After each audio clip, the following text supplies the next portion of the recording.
दोस्तों आज हम 5 ऐसे सवाल लेकर आए हैं जो ज़्यादातर एसआईपी इन्वेस्टमेंट से रिलेटेड पूछा जाता है। बहुत सारे लोगों ने ये क्वेश्चन पूछा है, तो हमने 5 क्वेश्चंस का ग्रुप बनाया है और डिसाइड किया है कि आपको पांचों सवालों का जवाब एक ही वीडियो में शॉर्ट तरीके से हम देने की कोशिश करेंगे। तो आइए शुरू करते हैं। पहला जो क्वेश्चन है जो बहुत सारा पूछा जाता है वो ये है कि सर मैं एसआईपी करता हूँ, अगर 1-2 महीने मैं अगर एसआईपी मेरा नहीं कटता है, डिडक्ट नहीं होता है या पैसे नहीं होते हैं, अगर मैं 1-2 महीने पैसे अगर इन्वेस्ट ना करूँ एसआईपी में तो क्या होता है। जैसे हर महीना खुद ब खुद एसआईपी से पैसे कट जाता है, आपके बैंक अकाउंट से पैसे कट कर एसआईपी में इन्वेस्टमेंट हो जाता है, मतलब हर महीना खुद ब खुद इन्वेस्टमेंट हो जाता है एसआईपी में। लेकिन किसी महीने अगर कोई कारणवश अगर आपके बैंक अकाउंट में पैसे नहीं हैं और पैसा डिडक्ट नहीं होता है तो इन दैट केस क्या करना होगा।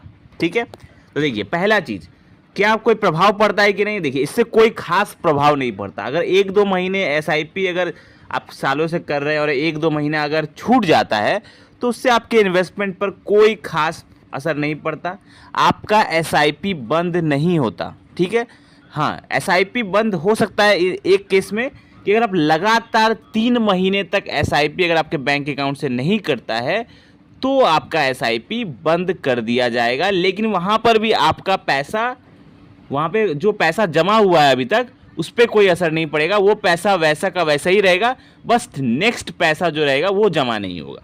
ठीक है, और आपका जितना जमा हुआ है वो पैसा वहाँ पे ऑलरेडी रहेगा, प्लस वो कंपाउंड भी होते रहेगा, उसमें कोई असर नहीं पड़ेगा।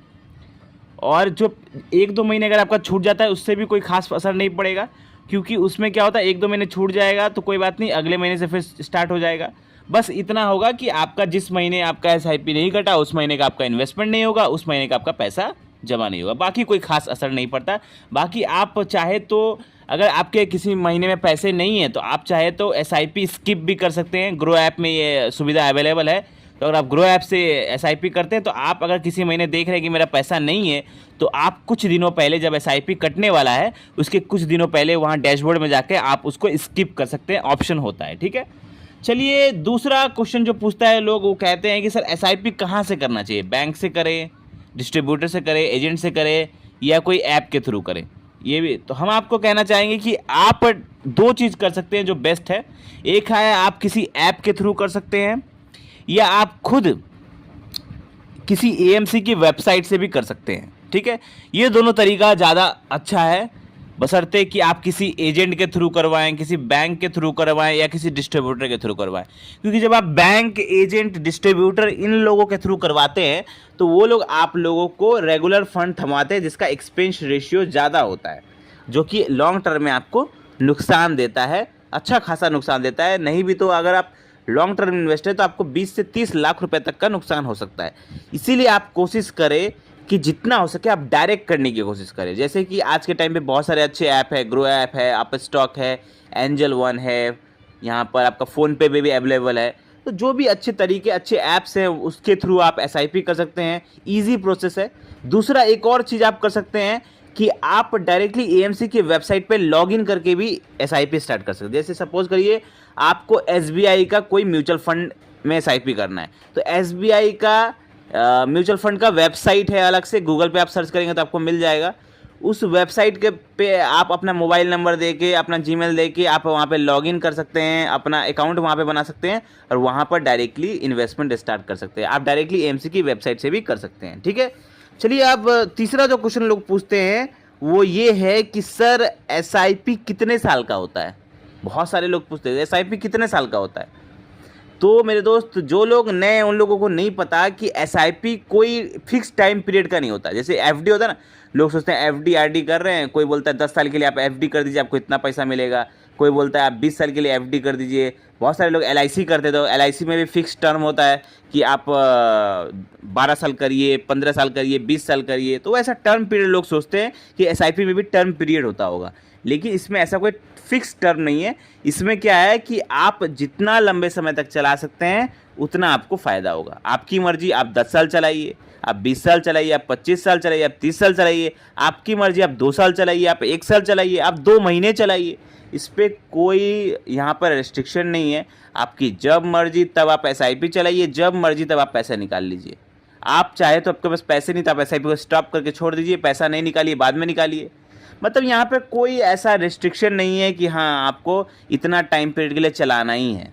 यहाँ पर टोटल आपकी मर्जी के ऊपर है कि आप कितना समय तक चला सकते हैं। बस जितना समय तक चलाएंगे उतना ज़्यादा फ़ायदा होगा, लंबे समय तक टिकने से उतना ज़्यादा फ़ायदा होगा, बस यही है। चलिए, चौथी जो क्वेश्चन पूछते हैं लोग वो है कि SIP में कितना रिस्क है, पैरामीटर कितना है SIP में। तो मैं आपको बताना चाहूँगा SIP में जो रिस्क जो पैरामीटर कहा जाता है वो बहुत ही कम है, बहुत कम है। क्यों मैं कह रहा हूँ, देखिए, अगर आप शेयर मार्केट में इन्वेस्ट करेंगे तो शेयर मार्केट में क्या होता है, आप किसी 1-2 कंपनी के शेयर खरीदेंगे और वहाँ पे पैसा लगाएंगे। अगर वो 1-2 कंपनी जिसमें आप बाई कर रहे हैं वो अगर ख़राब परफॉर्म करता है, आपका पैसा डूब जाएगा। वो कंपनी अगर डूब जा रही है तो आपका पैसा डूब जाएगा। लेकिन म्यूचुअल फंड में क्या होता है, म्यूचुअल फंड में बहुत सारे कंपनीज में फंड मैनेजर बाई करके रखा होता है फंड को, ठीक है। अब जैसे हम लोग किसी फंड में पैसा इन्वेस्ट कर रहे हैं तो वहाँ जो फंड मैनेजर है वो क्या कर रहा है, उन पैसों को यूज़ करके बहुत सारे कंपनी के शेयर्स खरीद रहा है। तो उससे होता है क्या, अगर किसी कंपनी होल्डिंग्स जो आप कहते हैं ना म्यूचुअल फंड में, वही है होल्डिंग्स। तो कोई अगर फंड मैनेजर किसी फंड में 50 कंपनी में इन्वेस्ट कर रहा है, किसी में 100 कंपनीज में इन्वेस्ट कर रहा है, तो 1-2 कंपनी डूब सकती है, 8-10 कंपनी डूब सकती है, सारी की सारी कंपनी नहीं डूबती। बहुत सारी कंपनी अच्छा परफॉर्म करती है, बहुत सारी कंपनी बहुत अच्छा परफॉर्म करती है। ऐसे करके आपको एक एवरेज अच्छा रिटर्न देखने को मिलता है। यहाँ पर नुकसान होने के चांसेस बहुत कम होते हैं, ना के बराबर होते हैं। क्योंकि यहाँ पर खास करके अगर आप लॉन्ग टर्म इन्वेस्टर है, म्यूचुअल फंड में 8 साल से ज़्यादा के समय के लिए इन्वेस्ट कर रहे हैं, तो यहाँ पे आपका पैसा डूबने का चांसेस ना के बराबर है, डूबेगा ही नहीं, ऐसा सिचुएशन होता है। क्योंकि यहाँ पे एक पैसा तो आपका कंपाउंड भी होता है। जब आप लंबे समय के लिए इन्वेस्ट करते हैं आपका पैसा अच्छा खासा कंपाउंड होता है, अच्छा खासा पैसा बनता है। तो यही बात है कि यहाँ पर आप जितना ज़्यादा देर तक टिके रहेंगे उतना ज़्यादा आप यहाँ पे प्रॉफिट बना सकते हैं। यहाँ पे नुकसान होने के चांसेस बहुत कम है, ना के बराबर आप कह सकते हैं। यहाँ पे नुकसान होने के चांसेस बहुत ही कम है। अगर आप थोड़े से भी अच्छे फंड सेलेक्ट करते हैं तो आपको आराम से लॉन्ग टर्म में 15% के ऊपर का रिटर्न मिल ही जाता है, 15-16% आराम से मिल जाता है। और अगर आप अच्छे फंड सेलेक्ट करते हैं और फंडामेंटली अच्छा फंड देख के सेलेक्ट करते हैं तो आप तब तो आपको 20-22% का रिटर्न मिल जाता है, 25%, 30% तक लोगों ने पैसा बनाया है। मैंने खुद बनाया है, मैंने खुद 32%, 35%, 40% तक का रिटर्न बनाया है म्यूचुअल फंड पे। तो यहाँ पर रिटर्न भी देखने को मिलता है। अगर आप अच्छे फंड में इन्वेस्ट करते हैं तो आपको अच्छा रिटर्न देखने को मिलता है। मिनिमम 15% रिटर्न आराम से मिल भी जाता है अगर आप थोड़े भी अच्छे फंड में इन्वेस्ट करते हैं।